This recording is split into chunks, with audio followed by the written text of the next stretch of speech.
This is going to be your breakout role. This is going to make you a star. My agent said as handed me the script. I have heard of this guy. He dies of AIDS. Right?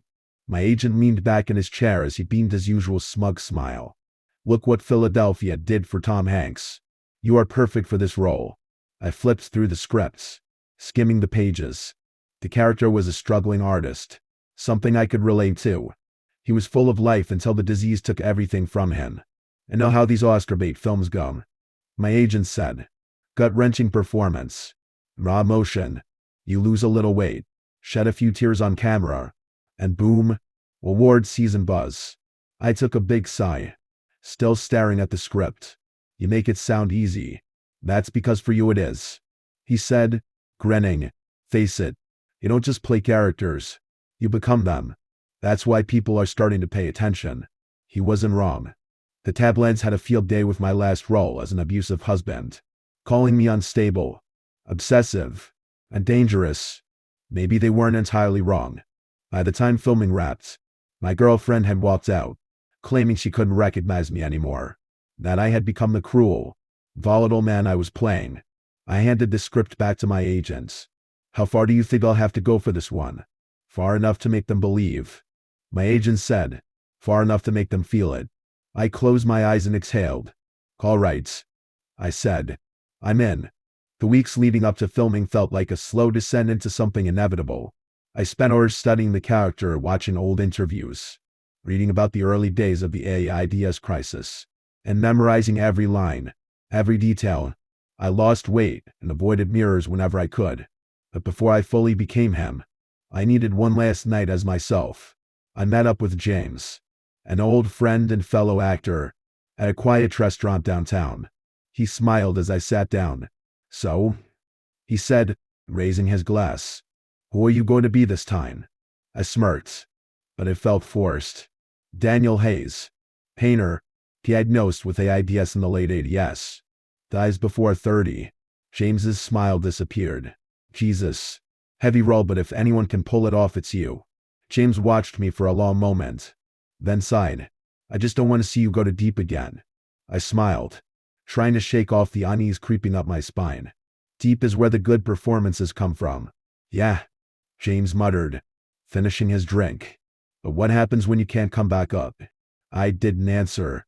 I just drained my own glass, feeling the warmth slide down my throat before calling for the check. Outside, the night felt colder than it should have. As I walked away, James called after me. Just promise me one thing, he said. When this is over, you'll still be you. Filming started with the usual energy. Early morning call times, endless takes, and the hustle and bustle of the crew making sure everything was in place. For them, it was just a job. But for me, it was much more. I had shed myself completely. I wasn't me anymore. I moved like the character, spoke like him, thought like him. I let his fears, his pain, and his desperation seep into my bones. The first few weeks passed in a blur, but somewhere in the second month, I started to feel off. A sore throat at first, a dull ache in my joints. Nothing serious, nothing I hadn't pushed through before. But by week 5, I was exhausted all the time. My skin was pale, my cheeks hollow. You all right, man? One of the crew members asked after a take. You look kinda rough. I shrugged him off. It's nothing. It's just the process. But then came the cough. That became a constant clawing at my chest. But when the fever set in, burning through me in waves, I couldn't pretend anymore. The doctor on set diagnosed it as pneumonia. Your immune system is shot, he told me, shaking his head. You need to rest. But I couldn't, because the person I was playing wouldn't. And the sicker I got, the more real the performance became. I pushed through the sickness like I always did. The weight loss, perfect for the role. The night sweats, added authenticity. The constant exhaustion, I used it, and let it seep into every line I delivered. By the time we hit the final stretch of filming, my body was a wreck. I barely had the strength to stand between takes. My cough rattled in my chest. My skin had taken on a sickly, grayish pallor. It was beyond method acting now. I wasn't playing the character anymore. I was him. The crew whispered about me when they thought I couldn't hear. The director asked if I needed time off. But I refused. I'd come too far. Then came the moment I couldn't ignore. One morning, I woke up gasping for air. My chest so tight it felt like something was crushing me. My sheets were drenched in sweat, and my limbs were too weak to move. When I looked in the mirror, the man staring back wasn't just sick. He was dying. When James came to visit the set, the moment he saw me his face went pale. Dude, what the hell? You look like death warmed up. You look like someone with AIDS. The thought sent a cold shiver through me. You need a doctor, James said firmly. I wanted to argue, but I couldn't. I was too frail, too weak to pretend anymore.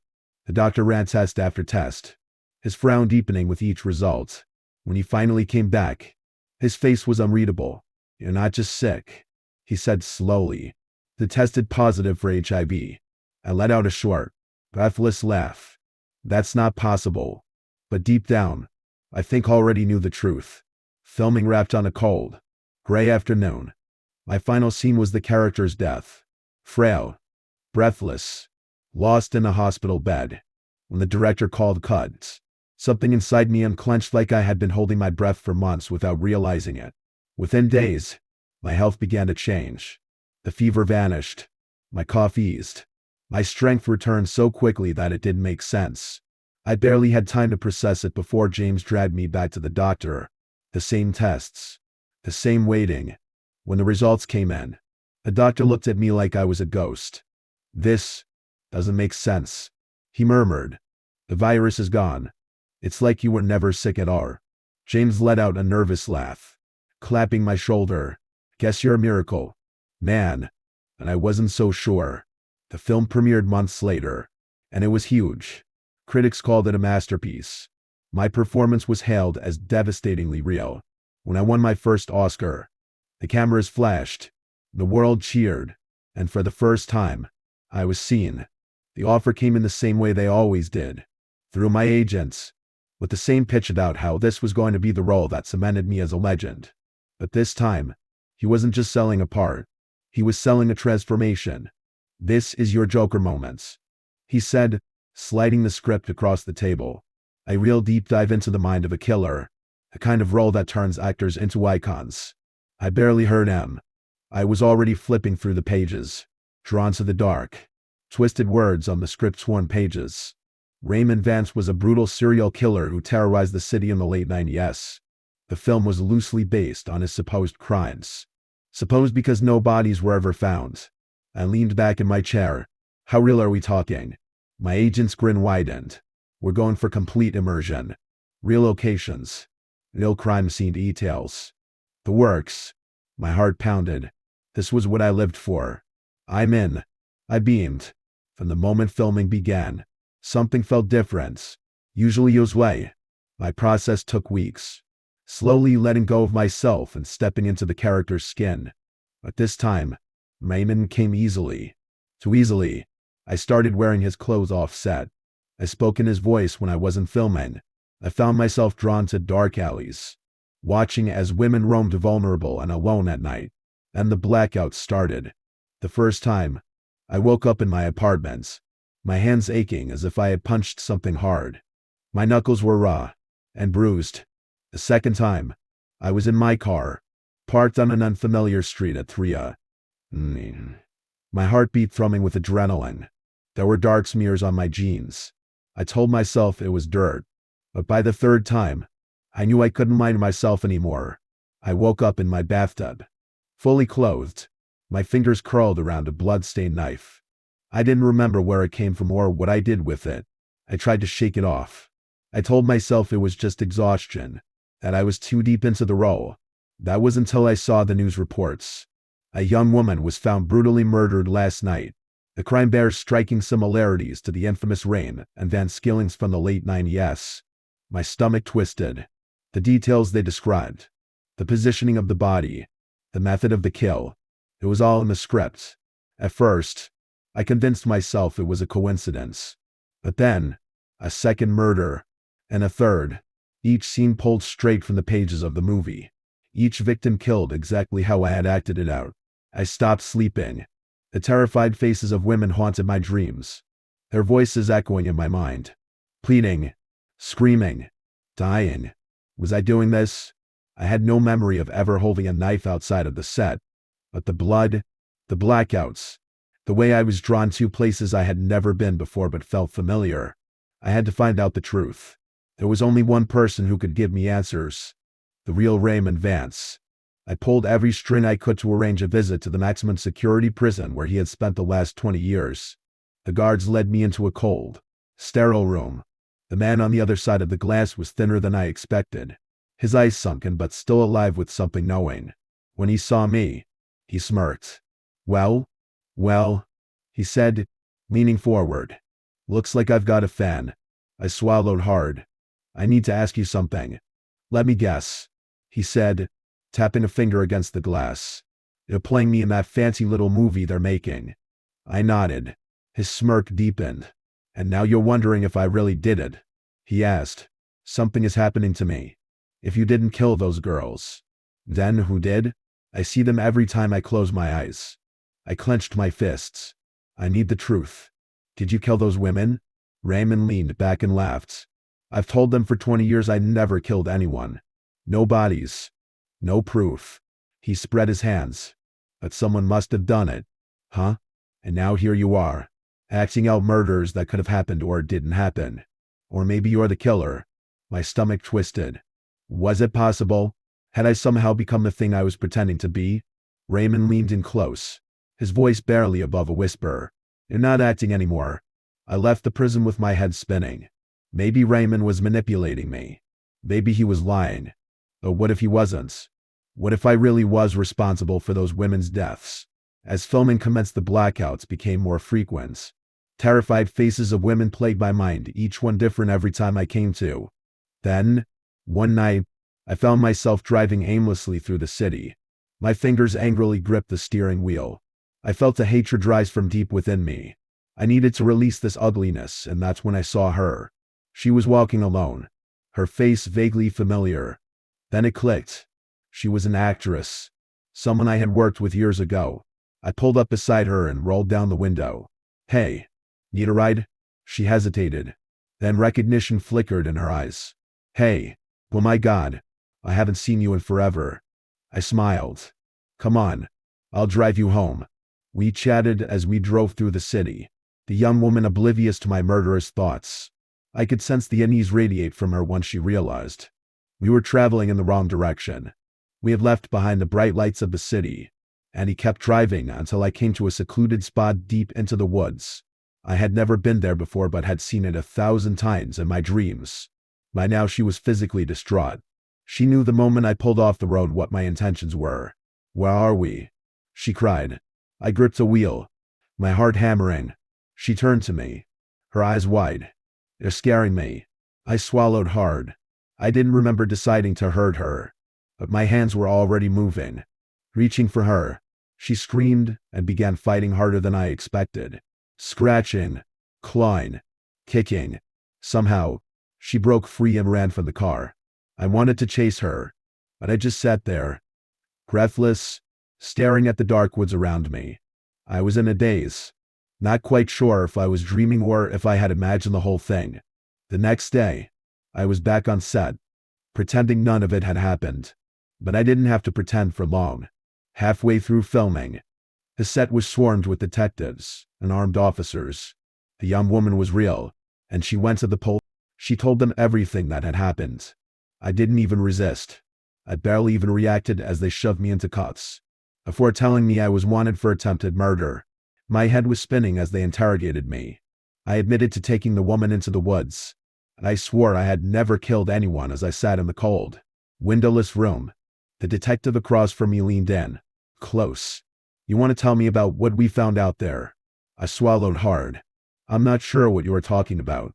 His lips curled slightly, almost like he expected me to say that. See, that's the problem. Because what we found. He reached for a file and slid a photo across the table. That's a lot of bodies, son. I looked down, and my stomach heaved. The image showed a mass grave. Bones stacked upon bones. Some were wrapped in plastic. Others nothing more than brittle, decayed remains. I felt like I was going to be sick. I didn't do this, I whispered. The detective gave a slow nod, feigning understanding. Okay, then explain this. Another photo landed in front of me. My knife, blood-stained and pulled from the dirt with my fingerprints all over it. We dug this up with one of the bodies, the detective said. And the blood on it? That's human. He folded his arms. So, tell me, how does your knife end up buried with a victim if you didn't put it there? I shook my head, my pulse roaring in my ears. It doesn't make sense, doesn't it? His tone was sharp now.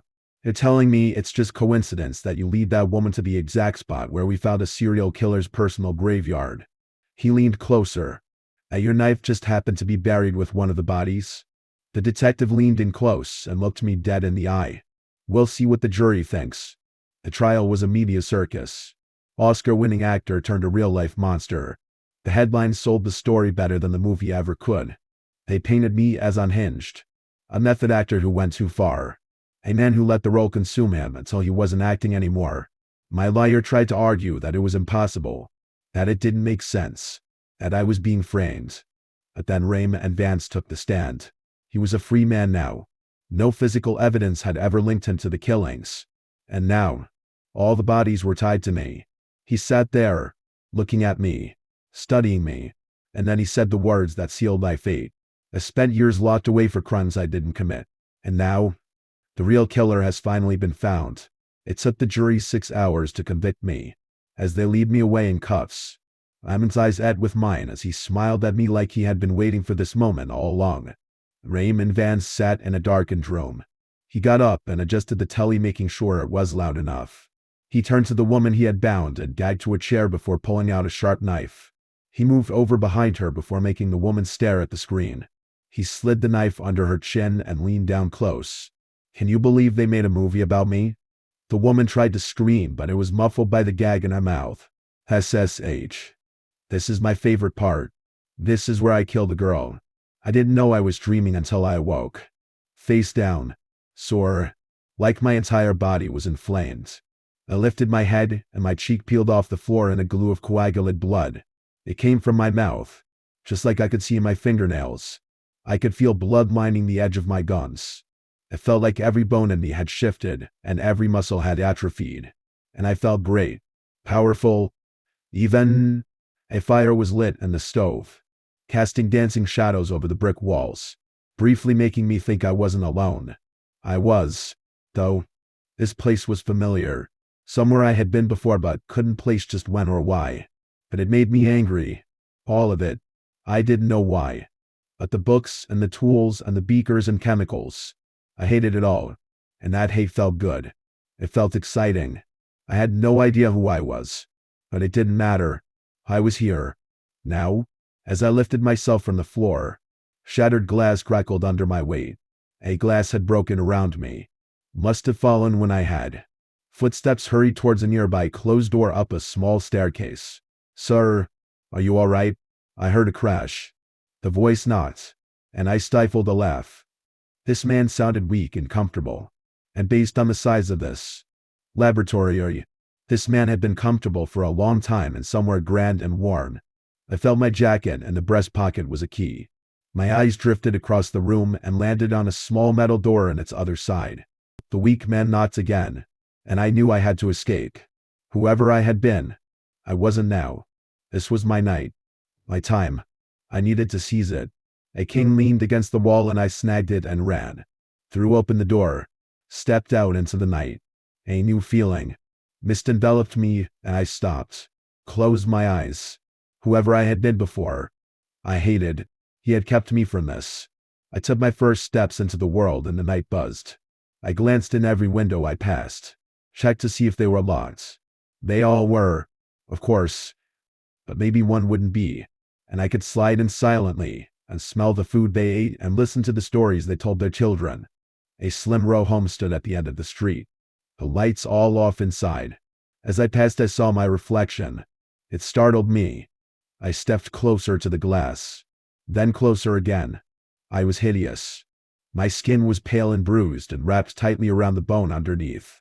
I now saw the cause of the blood in my gums. My teeth were jetting out and twisted, sensitive to the touch. My eyes were yellowed, and the bags underneath them drew my eyelids low. A thin layer of fuzzy hair covered my face, and the hair on my head was greasy and thick. The closest thing I could think to compare myself to was a dog. Or maybe a monkey. Whoever my other half was. Whether I came from him or him from me. This wasn't how he looked. If it was, he would have been exiled long ago. I left my reflection not sure how I felt. The face matched the soul, I suppose. Oh, why did it feel so unfair? Muffled voices pierced through the window from its other side. Not hushed, so I don't think they saw me. Still, I ran off. I wanted confrontation, but I wanted it on my terms. When I was ready, I peeled off from the main street into a slim alleyway and slowed down. I glanced over my shoulder to confirm I wasn't being followed. I wasn't. My head down and paced fast. I propelled myself with my adopted cane. A piercing echo shot with every impact on the cobblestone. And then I heard the music. Quiet at first, louder as I reached the alley's end. I stopped at its outlet and stared across the street, at the glowing cathedral in front of me. Some sort of celebration was inside. And out from the open entrance the sounds of an organ poured. Silhouettes filled the windows, and their chattering voices melded into one droll note. Even from this distance I could feel the warmth inside. I wanted to be a part of it. I wanted to steal it and make it mine. It shouldn't be theirs when it could belong to me. My mind raced as I plotted my entrance, announcing myself and directing the guests' attention to me and to my grotesque ghoulish face. I prepared to approach. But just before I took my first step from the safety of the shadows, a sweet choral voice asked, "Are you hiding?" It sent a jolt through me. I spun to face the voice, but no one was there, until I looked down. At knee-height a little girl looked up at me, leaned against the wall of the eastward building. I tried to speak, but my voice cracked. I cleared my throat and responded with only, "What?" The girl didn't falter. With the same confidence, she again asked, "Are you hiding?" My shoulders shrugged. "I suppose." "Why?" I smiled. "Because that's what I do.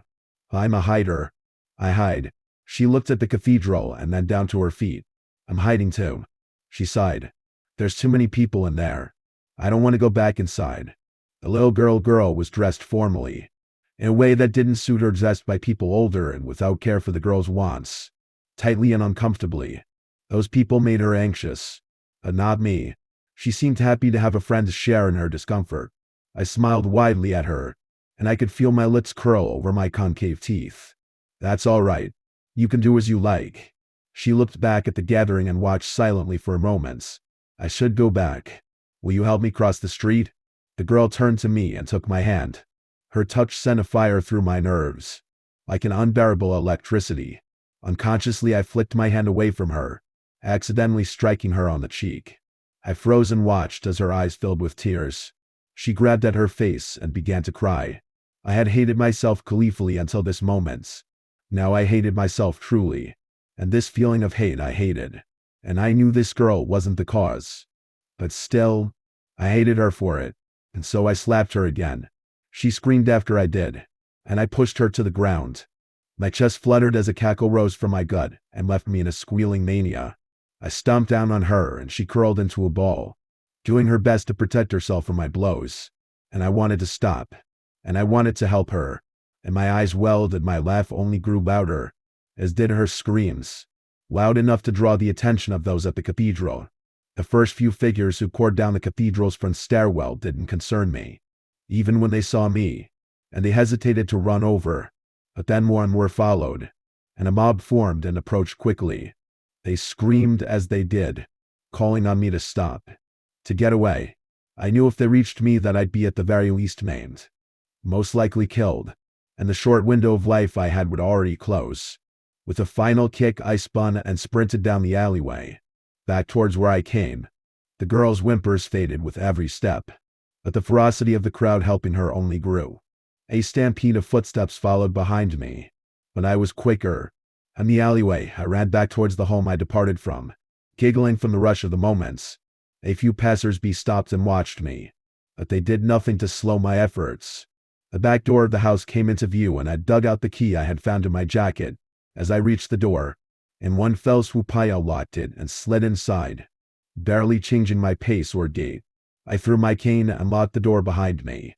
I fell backwards, crawling away and whispering curses at the people who thought they could catch me. For the athletic ease I had experienced all night, I had trouble catching my breath again. Maybe it was the adrenaline wearing off. But still, even my eyelids began to feel heavy. At the interior door of the laboratory, that man began knocking again. Harder now. His soft hands were probably getting bruised. Poor thing. "Sir, is that you?" he asked. I was really having trouble keeping my eyes open now. The heat in my body felt like it was cooling. It was clear I was returning to non-existence. I curled my fingers into the floor and flexed every muscle in my body, desperately trying to fight against the big sleep. And then again rapped at the door. "Drive. Jekyll, are you all right?" My mind quieted and I lied flat. My heartbeat slowed and a fantastic relaxing tingle spread from my spine outwards into every part of my body. Sound disappeared. Then touch. And then it went black.